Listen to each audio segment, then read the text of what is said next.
Magandang araw, ito ang Pinoy Power Books, Tagalog Book Summary. Para sa tampok natin na aklat narito ang The Subtle Art of Not Giving a Beep ni Mark Manson. Ang The Subtle Art of Not Giving a Beep ni Mark Manson ay isang libro na naiiba sa mga tradisyonal na self-help books. Hindi ito nakatuon sa positibong pag-iisip o sa walang hanggang pagkakaroon ng kasiyahan. Sa halip, nagtuturo ito ng isang mas makatotohanan at praktikal na paraan ng pamumuhay na naglalayong yakapin ang mga problema at kahirapan bilang likas na bahagi ng buhay. Sa kabuuan ng libro, tinatalakay ni Manson ang kahalagahan ng pagpili kung ano ang dapat mong bigyan ng pansin at kung paano ang pagpapaubaya sa mga bagay na hindi mahalaga ay nagbibigay ng tunay na kalayaan at kasiyahan. Narito ang buod ng The Subtle Art of Not Giving a Beep na hahatiin sa ilang mga kabanata at tatapusin ng isang conclusion.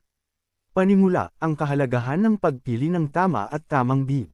Sa simula ng aklat, ipinakikilala ni Manson ang ideya na ang susi sa mas maligaya at mas kontentong pamumuhay ay hindi ang pagsusumikap na alisin ang lahat ng problema o paghahabol sa positibong karanasan. Sa halip, ang tunay na susi ay ang pag-aaral kung paano pumili ng mga bagay na dapat mong bigyan ng pansin o malasakit, at iwasan ang pagbibigay halaga sa mga bagay na walang kabuluhan.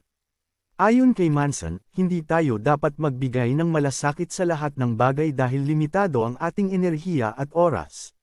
Sa halip, kailangan nating matutunan kung paano pumili ng mga tamang bagay na paglalaanan ng oras at emosyon.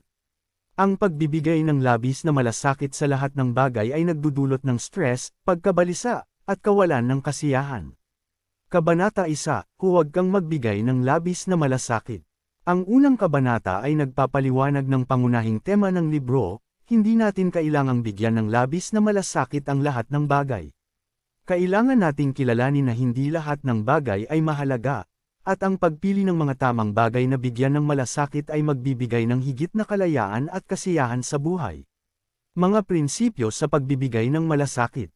Limitadong kapasidad ng ating malasakit, may limitasyon ang ating emosyonal na enerhiya at pansin, kaya't kailangan nating piliin kung saan ito gagamitin. Ang kapangyarihan ng pagpili, maaari tayong pumili kung saan natin ibubuhos ang ating emosyon at kung anong mga bagay ang mahalaga para sa atin. Pagpapaubaya sa walang saysay na bagay, maraming bagay sa buhay na hindi mahalaga, tulad ng mga opinyon ng ibang tao, maliliit na pagkakamali, at hindi gaanong mahalagang mga sitwasyon. Dapat nating matutunan na huwag itong bigyan ng labis na atensyon. Kabanata 2, ang kaligayahan ay matatagpuan sa pagtanggap ng kahirapan. Sa ikalawang kabanata, tinalakay ni Manson ang ideya na ang kaligayahan ay hindi nagmumula sa pagkakaroon ng perpektong buhay, kundi sa pagtanggap sa mga hamon at kahirapan na kasama ng buhay. Hindi maiiwasan ang mga problema, at ang pagtatangka na alisin ang mga ito ay magdudulot lamang ng higit na stress at pagkabigo. Mga ideya sa pagtanggap ng kahirapan. Ang problema ay hindi maaaring iwasan, lahat tayo ay haharap sa mga problema at kahirapan sa buhay. Ang pagsisikap na alisin ang mga ito ay isang walang saysay na gawain. Mas mabuting problema, ang layunin ay hindi alisin ang mga problema, kundi magkaroon ng mas mabuting problema.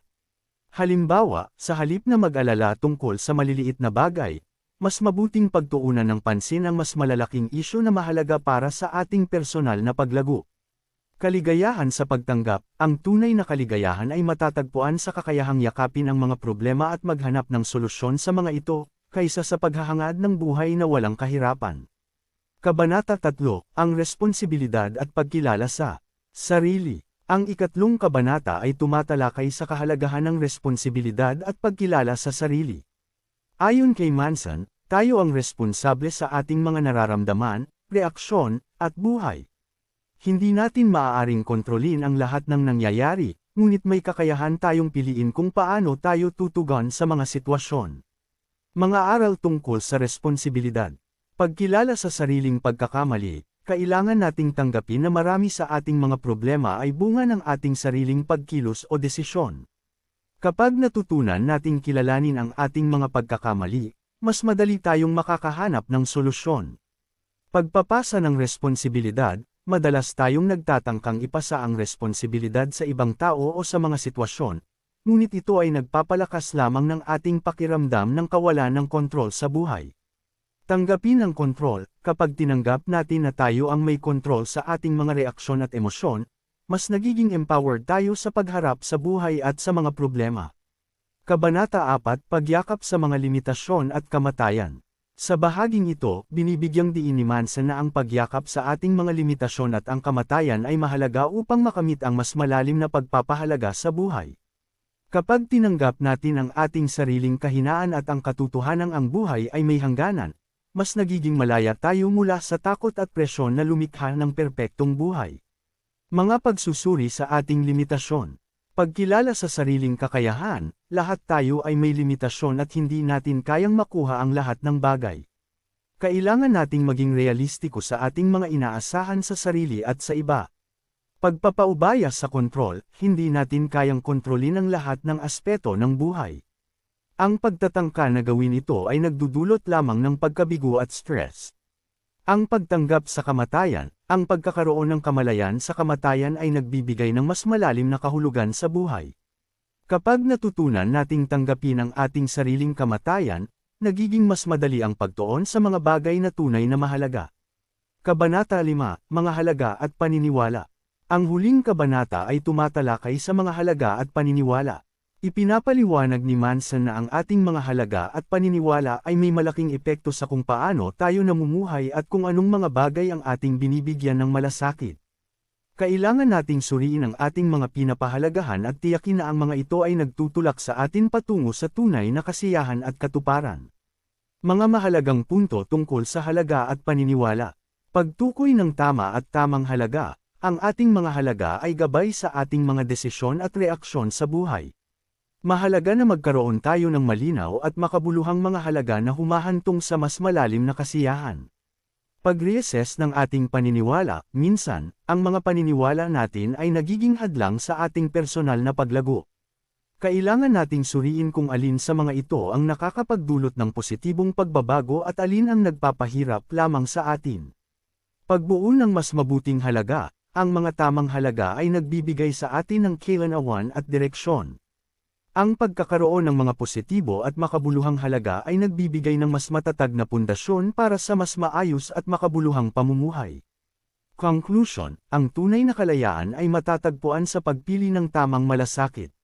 Sa pagtatapos ng The Subtle Art of Not Giving a Beep, binibigyang diin ni Manson na ang tunay na kalayaan at kaligayahan ay matatagpuan sa kakayahan nating piliin kung anong mga bagay ang mahalaga sa atin.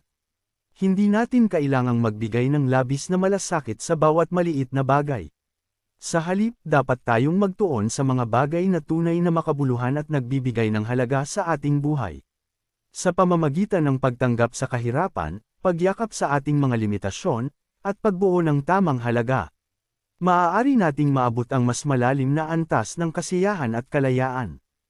Ang pamumuhay na may tamang malasakit ay hindi nangangahulugan ng pagwawalang bahala sa lahat ng bagay, kundi ng pagiging mas maingat sa kung anong mga bagay ang tunay na mahalaga.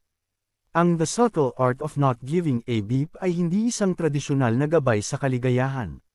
Ito ay isang matapang at makatutuhanang pagsusuri sa kung paano tayo makakamit ng mas malalim na kasiyahan sa buhay sa pamamagitan ng pagbibigay ng tamang malasakit sa mga tamang bagay. Salamat sa pagsubaybay. Paki-like, share at subscribe para sa mga susunod na tamok dito sa Pinoy Power Books Channel.